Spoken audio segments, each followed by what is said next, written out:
I grew up listening to two very different voices. Two fathers, two guides, two completely opposite philosophies about money and life. One was my poor dad. He was my biological father, a man with a strong sense of duty, integrity, and commitment. He believed in the traditional path: go to school, study hard, get good grades, and then find a safe, stable job. To him, security was everything. Success meant having a paycheck that arrived on time, promotions at work, and maybe, if you were lucky, a pension at the end of your career. The other was my rich dad. He wasn't related to me by blood. He was the father of my childhood best friend. Unlike my poor dad, he never finished college. He didn't wear a suit to work, nor did he believe in climbing corporate ladders. Instead, he believed in building ladders of his own. He owned businesses, invested in real estate, and thought about money in ways I couldn't understand at first. Listening to these two men was like living in two separate worlds. Poor dad said, go to school, get good grades, and find a job with benefits. That's the way to succeed. Rich dad said, learn how money works. Make money work for you. Jobs are temporary, but assets are forever. One father struggled with bills despite earning a respectable salary. The other father built wealth even though his academic achievements were modest. Both loved me, both wanted the best for me, but their lessons clashed in almost every way. Poor dad said, money is the root of all evil. Don't talk about money at the dinner table. Focus on your studies. Rich dad said, lack of money is the root of all evil. The more you avoid talking about money, the more it controls you. Learn about it early. Poor dad believed in working for money. Rich dad believed in making money work for you. Poor dad encouraged me to climb the ladder. Rich dad encouraged me to own the ladder. Poor dad valued job security. Rich dad valued financial freedom. And here's the most important difference. Poor dad thought education meant getting degrees. Rich dad thought education meant getting financial intelligence. Imagine being a young boy, hearing both sides. On one hand, my poor dad's words felt safe. They made sense. Everyone around me was following that path: study hard, get a job, work for 40 years. It was the normal route. On the other hand, my rich dad's advice was challenging. He asked questions that made me uncomfortable. Why work for money when you can learn to have money work for you? Why rely on one paycheck when you can build multiple income streams? Why be afraid of risks when the biggest risk is spending your whole life working for others? As a child, I didn't know who to believe. But I couldn't ignore how different their results were. Poor dad was educated, hardworking, and respected. But he often worried about bills, taxes, and job security.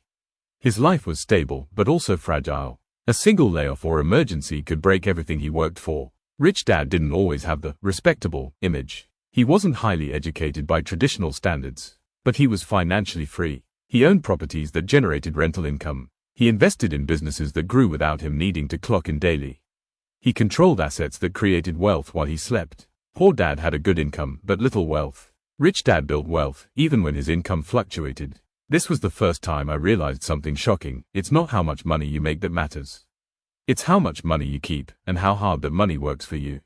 Hearing both voices, I had to decide who to follow. Poor dad's way was the way of the majority. It was safe, predictable, and socially approved. Teachers, neighbors, relatives, everyone encouraged it.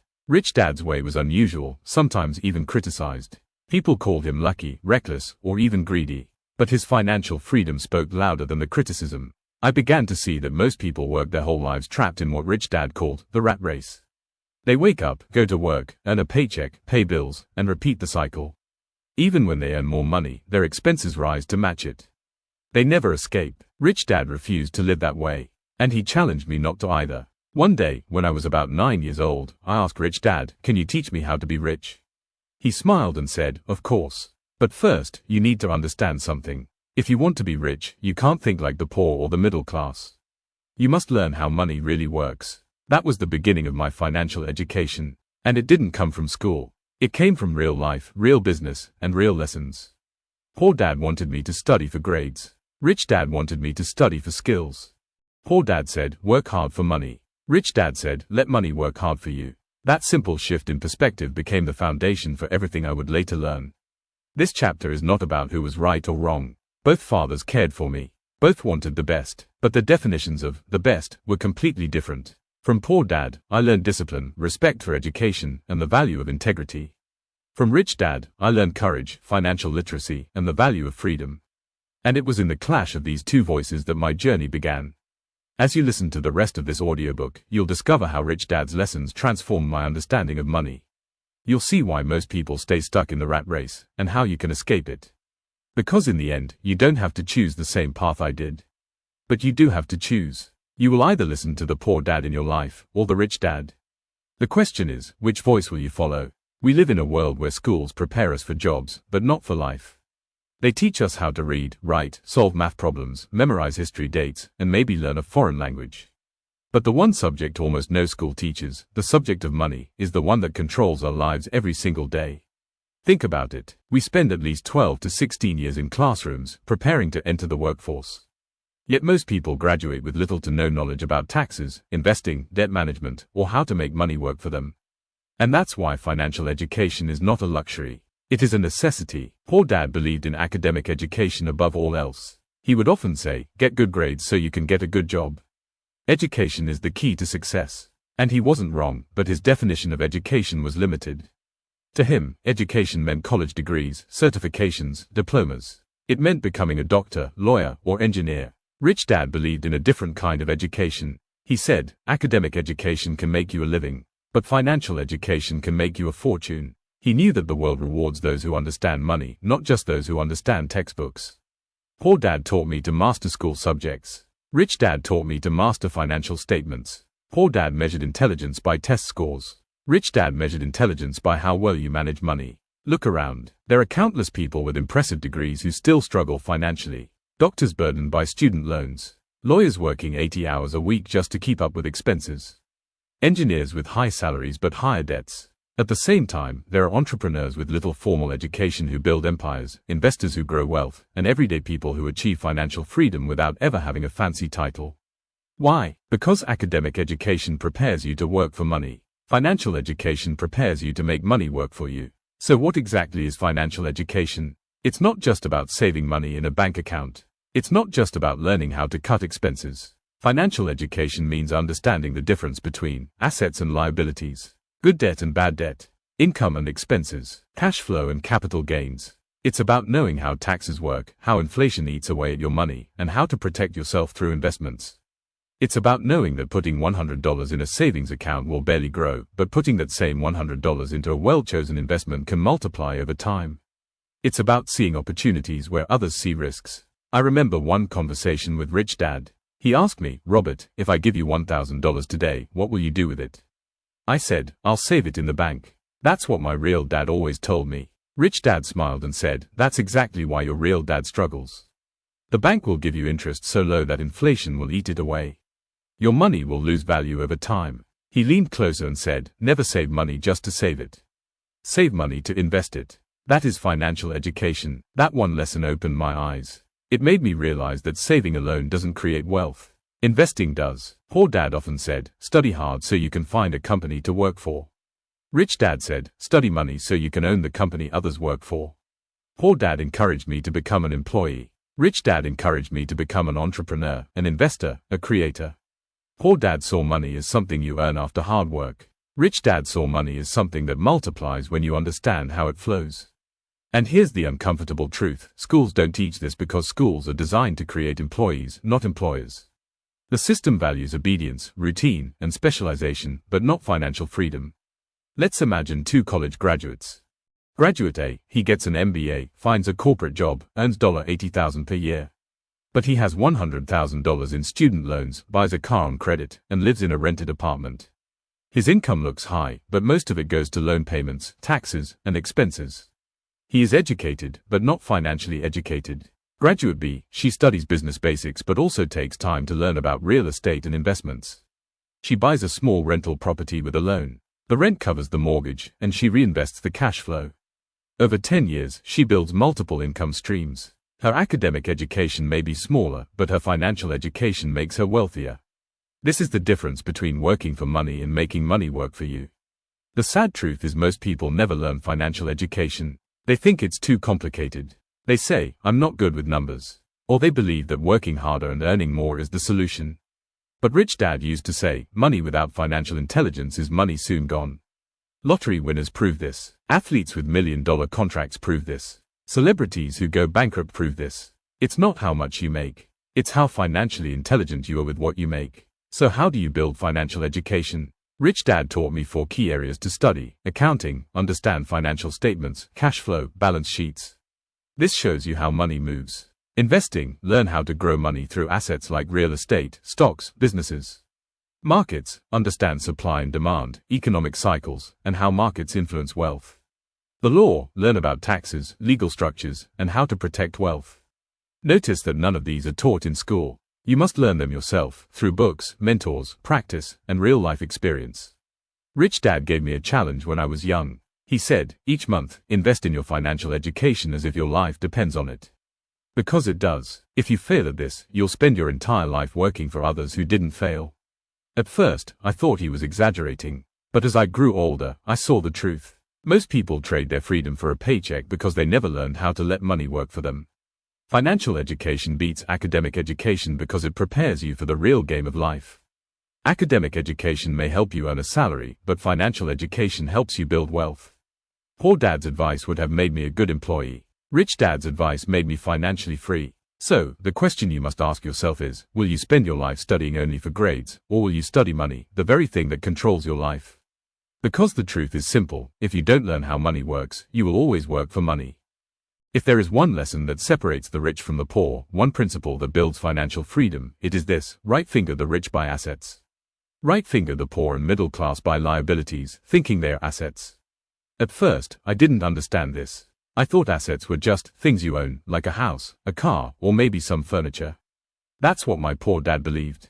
But Rich Dad shook his head and said, no. An asset is something that puts money in your pocket. A liability is something that takes money out of your pocket. That single definition changed my entire life. Poor Dad saw his home as his greatest asset. He would proudly say, at least I own my house. It's my biggest investment. Rich Dad disagreed. He said, your house is not an asset.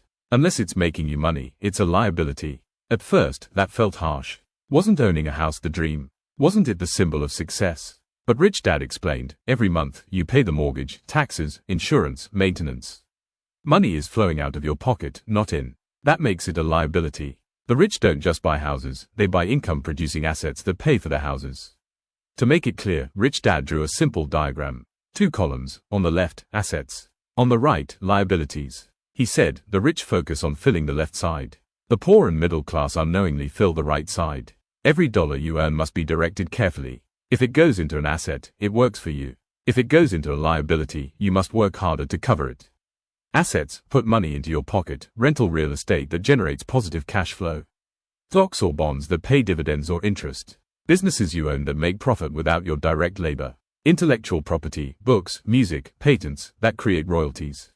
Investments in digital assets or systems that continue to earn even while you sleep. Liabilities, take money from your pocket, a house with mortgage payments, taxes, and maintenance.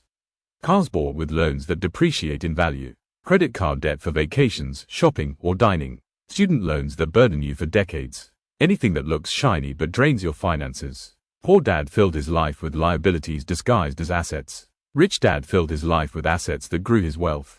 When I was young, I asked Rich Dad why he never bought a big, fancy house like other successful people. He laughed and said, because I don't let my house own me.